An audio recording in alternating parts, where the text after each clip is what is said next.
Louvado seja nosso Senhor Jesus Cristo, para sempre seja louvado. Hoje vou falar sobre a doutrina do purgatório.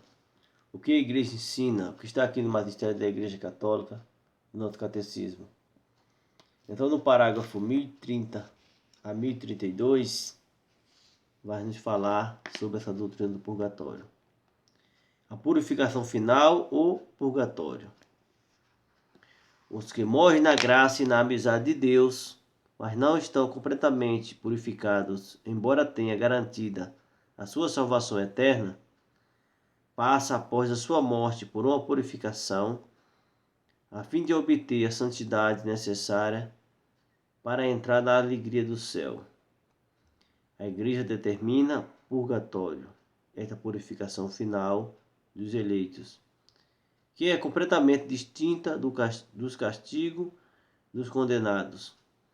A Igreja formulou a doutrina da fé relativa ao purgatório, sobretudo no Concílio de Florença e de Trento, fazendo referência a certos textos das Escrituras.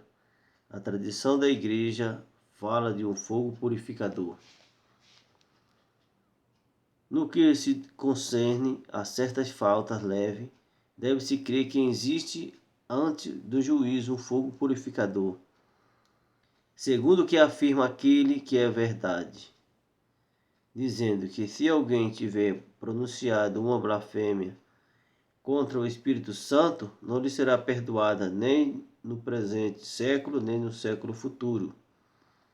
Essa passagem está lá em Mateus capítulo 12, versículo 32. Desta afirmação, podemos deduzir que certas faltas podem ser perdoadas no século presente, ao passo que outras no século futuro. Este ensinamento apoia-se também na prática da oração pelos defuntos, da qual já a Sagrada Escritura fala. Eis porque ele, Judas Macabeu, mandou oferecer esse sacrifício expiatório pelos que haviam morrido, a fim de que fosse absolvido de seus pecados. Essa passagem está no livro dos Macabeus, segundo Macabeus, capítulo 12, versículo 46. Desde os primeiros tempos, a igreja honrou a memória dos defuntos e ofereceu em sufrágio, em seu favor, em especial o sacrifício eucarístico, a fim de que, purificados, eles possam chegar à visão beatífica de Deus. A igreja recomenda que as esmolas, as indulgências e as obras de penitência em favor dos defuntos. Levamo-nos socorrer e celebramos sua memória. Se os filhos de Jó foram purificados pelo sacrifício de seu pai, por que deveríamos duvidar de que nossas oferendas em favor dos mortos lhe leve alguma consolação? Não hesitemos em socorrer os que partiram e em oferecer nossas orações por ele. Essa é a doutrina do purgatório, que a Igreja dogmou, principalmente no Concílio de Florença e no Concílio de Trento, na Itália. Purgatório, purificação. Os que morrem totalmente salvos, após a morte tem um juízo particular, e lá vai decidir esse encontro diante de Cristo: céu, inferno ou purgatório. Os que morrem totalmente na graça de Deus, após a morte, ele entra no céu e vai contemplar a face de Deus. Os que morrem salvos, mas porém com pecado venial, ele passa por um estado de purificação que a igreja denominou como purgatório, para purificar esses pecados, para poder entrar no céu. E os que morrem em estado de pecado mortal, após a morte, ele desce imediatamente para o inferno, não tem salvação.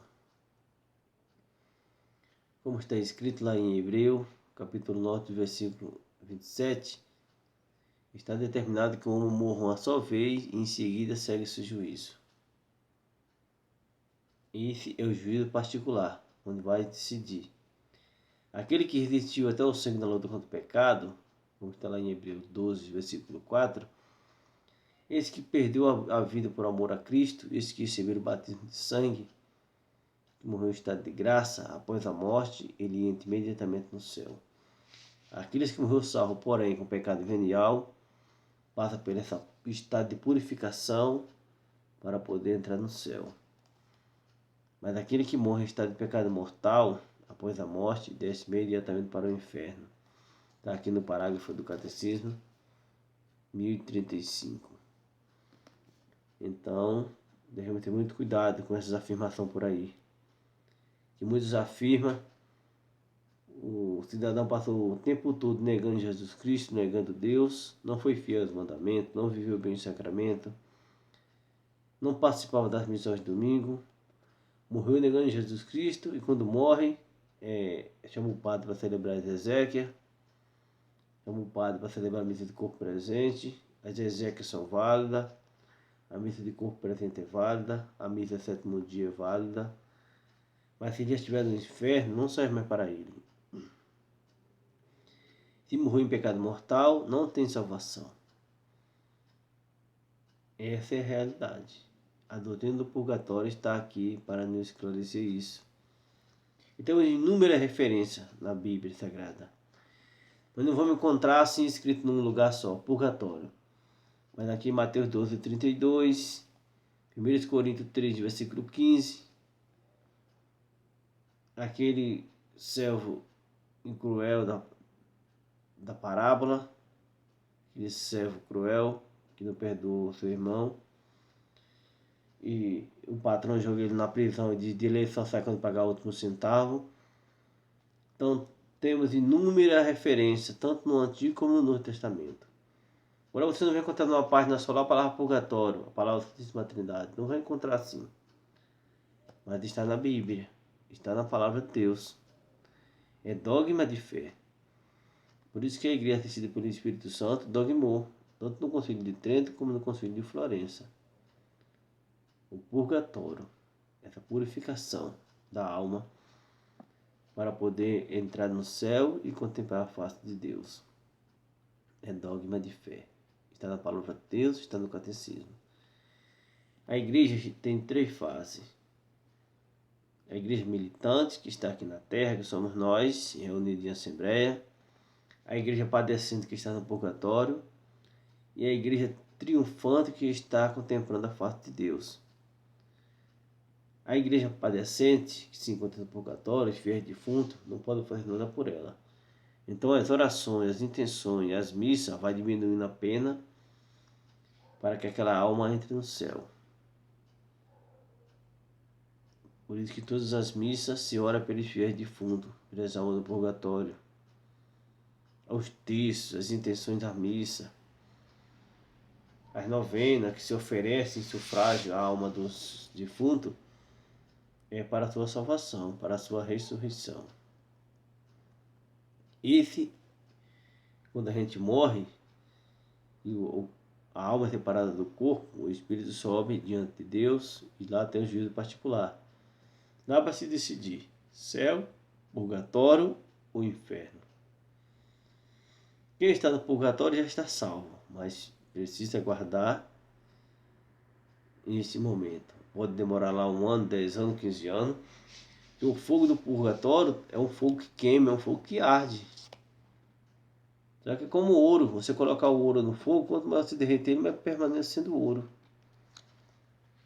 A mesma coisa é o fogo do purgatório, é um fogo purificador, que machuca, que faz o espírito sofrer, mas não o consome.